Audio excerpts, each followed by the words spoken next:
Do you see that? I drive by here all the time and never noticed that house before. My friend Mel was pointing at a grey building, the size of a barn, with no windows and only one big door. On top of the door was a sign written in red letters. Harry's Horror House. We were driving by it on our way to a corn maze one town over. There was a small parking space in front of it, so I slowly came to a stop so we could take a closer look at it. Weird. Must be some kind of pop-up, my other friend Jake said from the back seat. Well, are you thinking what I'm thinking?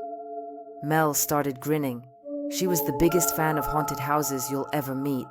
She'd been dragging me and Jake to multiple ones every year around Halloween, ever since we'd gotten too old for trick-or-treating. Except for last year, when Mel's sister disappeared from home. All she left was a short goodbye letter. Susie was a year older than us. She graduated a few months before disappearing. Their parents weren't really the caring kind, and they never got along with Susie. She had graduated and was old enough, so it wasn't too odd that she wanted to leave. However, it was odd that she completely broke off contact with her sister as well. Mel hadn't been the same since. So, it was nice to see that this haunted house could spark some excitement in her. We immediately agreed to come back at night to check it out. You sure you're up for it, Rob? Jake joked with a big grin on his face. I've never been the biggest fan of haunted houses. I absolutely cannot stand jump scares, and I don't see why anyone would enjoy the feeling of being surprised by some messed up creature. I also never trusted the actors in those houses. Who says a serial killer isn't hiding underneath them? Yeah, I'm fine, I lied. Jake took the first steps towards the big door, and I reluctantly followed. Mel squeezed my hand. Don't worry, you'll be fine, she whispered. As we opened the door, I expected some person to greet us and sell us tickets, but all we saw was a small room with a desk. The walls were gray and naked. There was no paint, no signs, or anything. The entire room that hardly fit the three of us had nothing but that tiny desk and a door right next to it. On the desk, we found a piece of paper and a little cash box. Welcome to Harry's Horror House. You will see that this wonderful home is not quite that scary, but rather welcoming and warm. You will enjoy your time here, however long you might stay. All you need to do is follow the signs that lead you through it, and we might see you at the end. Entrance fee optional, but preferred in metal. Optional? Jake asked. And what do they mean by metal? Do we leave anything? I shrugged. Probably following some kind of theme, I guess, but I only have my card. At that point, I silently hoped that we would just leave again. Well, it says optional, right? Jake said. I got it, guys. Mel went through her wallet and got out a couple of coins. That's metal, right? They loudly fell into the metallic box, and suddenly the door automatically opened. I swallowed. Jake grinned. Mel took a deep breath. Ready? She asked, and only Jake nodded. Jake was the first one to walk in. Mel followed, and I walked in last. Like I said, I absolutely despised jump scares and cheap horror, and so I was expecting the worst as we got into the first dark room. After I crossed the step, the door behind me automatically closed again. For a second, I couldn't see a thing, but slowly multiple candles all around the room lit up, and parts of the room came into focus. We were standing in something that resembled a living room. In the middle of the room, a candle was placed on a small table. Behind it was a sofa that had sunflowers printed all over it. Another candle was hanging next to an old cuckoo clock that showed the wrong time. I scanned the entire room for eyes or movement, any sign of another person, but there didn't seem to be anyone. I tried to get out my phone for some light, but realized that I had left it in the car. I also didn't ask my friends because I knew they loved these places and they wanted the real thing. Jake walked up to the table and sat down by the sofa, making himself at home. There's a letter on here, he said. I was wondering what they meant by following the signs. Maybe there's something on there. Mel sat down next to Jake. Is this an escape room? I thought it was a haunted house, I mumbled. Maybe it's both. Jake started reading out loud what was written on the paper. Welcome home, at least for 1. Do everything right, and 3 might leave. What the hell? What's that supposed to mean? He asked after he was done. How do they know there's 3 of us? There's probably cameras outside, Jake whispered. That's kinda cool. But what do we do next? Mel asked. Does it have any other instructions? She grabbed the letter from Jake's hands and turned it around. Rob, come here. She scooched over and made some space for me on the sofa. Then she started reading the backside of the letter. You are guests for now. Act as such. Afterward, move on to the next room. Okay, weird.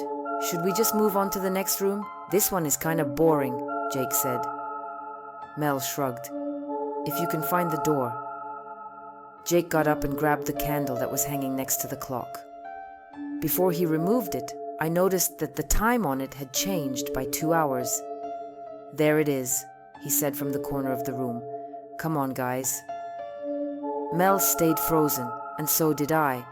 I preferred Jake taking a look first, just in case there was a jump scare waiting. Guests don't open the door. An unfamiliar male voice spoke, and I saw Jake slowly walking backwards. A young man came through the door.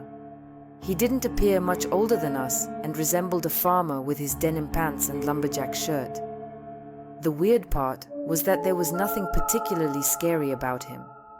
Normally, the actors in these places have all sorts of bloody makeup or masks, and they carry real-looking weapons. This was just a regular guy, but there was still something uncanny about him. As he walked up towards where we were sitting, I noticed that he was holding a tray with teacups on it. There were 2 in total. Have a drink, he said. His eyes focused on Mel.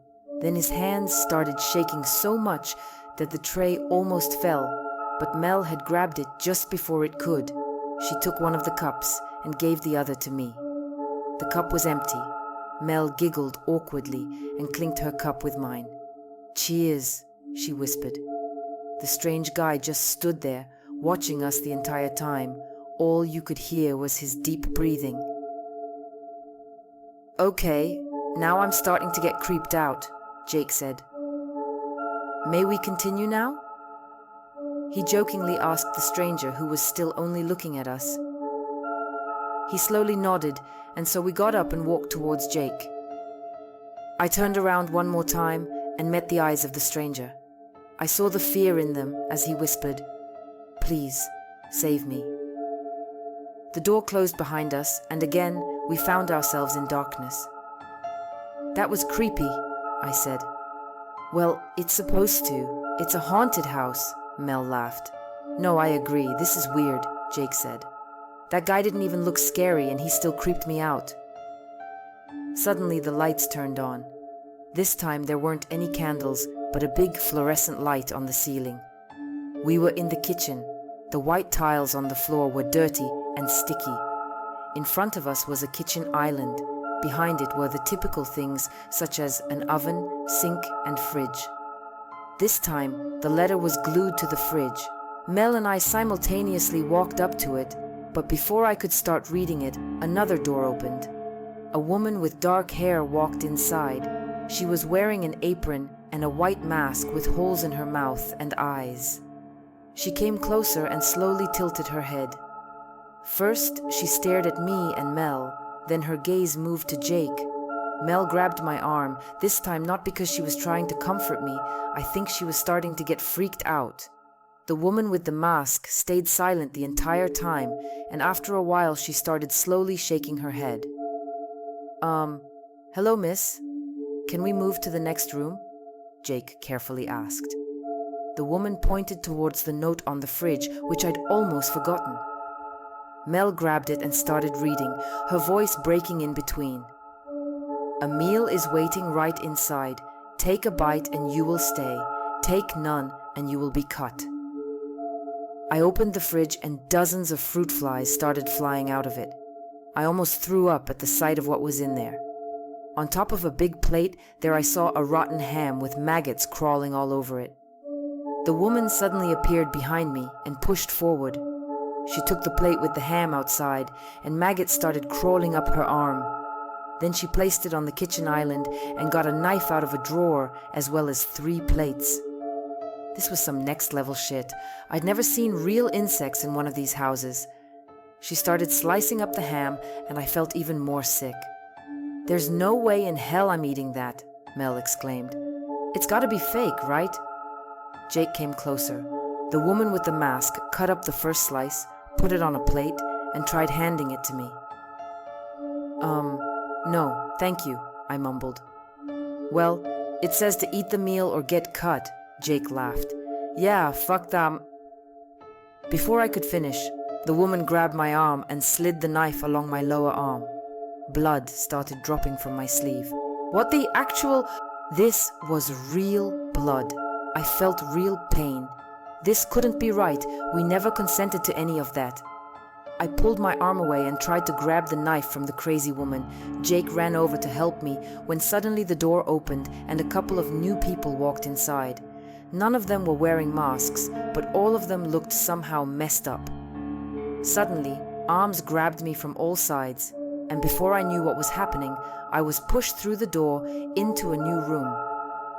I fell to my knees as the door closed shut and I sat in darkness. "Jake? Mel?" I shouted, but there was no answer. I couldn't see anything. My body was frozen. A few moments later, the door opened. I got back to my feet and caught a glimpse of my friends. Before I could act, the door was closed again. "Rob?" I heard Mel's voice as a hand grabbed mine and guided me through the darkness. All around me, I started hearing voices. "Please, let me out. Save us. Take me with you." Arms were trying to grab me from all sides, but I kept fighting through. Finally, a door opened. As we passed the final door, I could see nothing in front of me, but I felt the cold of the night hitting my face and knew that we made it outside. I couldn't speak yet. My mind couldn't yet comprehend what had happened. "We made it, Rob. Let's go." I heard Mel behind me. Slowly, my eyes adjusted to the dark, and I realized that we were in front of the haunted house again.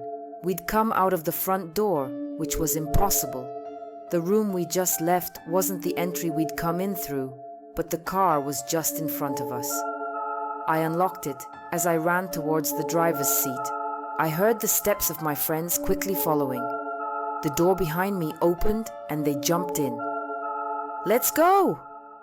Mel shouted and I hit the gas. My breathing was still heavy, but slowly relief washed over me. Until I took a look at the rearview mirror. First, I saw Mel. Her eyes were filled with tears and she was looking down, gently stroking the dark hair of a person lying on her lap. I came to a full stop. "Mel," I whispered, "who's that on your lap?" The person slowly lifted up their body. When our eyes met, I couldn't believe myself. "Susie?" Her eyes were bloodshot. Her face had lost all color. She was dressed in an old skirt and a shirt, as well as an apron. She was the woman in the kitchen. "I'm so sorry, Rob. It was the only way to get her out," Mel cried. "What was? Where is Jake?" They didn't answer. "Shit, we need to turn around," I said, but I didn't dare to move. "There's no way to get him out," Susie whispered. "Harry will take him home." She didn't elaborate on that further. "Is this a fucking joke? I'll call the police right now." Mel leaned over and put a hand on my shoulder. "You can try. That's what I did last year, but it won't help." "How? I don't understand." "Mel, if this is some fucking prank, I swear." "It's not. I don't understand it completely either." Mel looked at her sister. "We went in last year with one of Susie's friends. He was the one who brought us the teacups in the beginning. Anyway, in the end, they cut me and I was outside. Susie and her friend didn't follow. I thought they were messing with me at first, but the next day, the house was gone and so were they.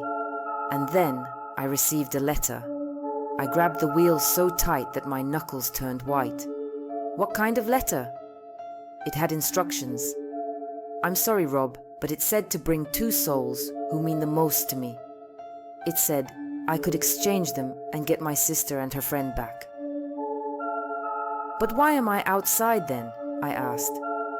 I promised you you'd be okay. I just needed Susie. Thanks for listening to this story. Put a like and subscribe to the channel so you don't miss new stories.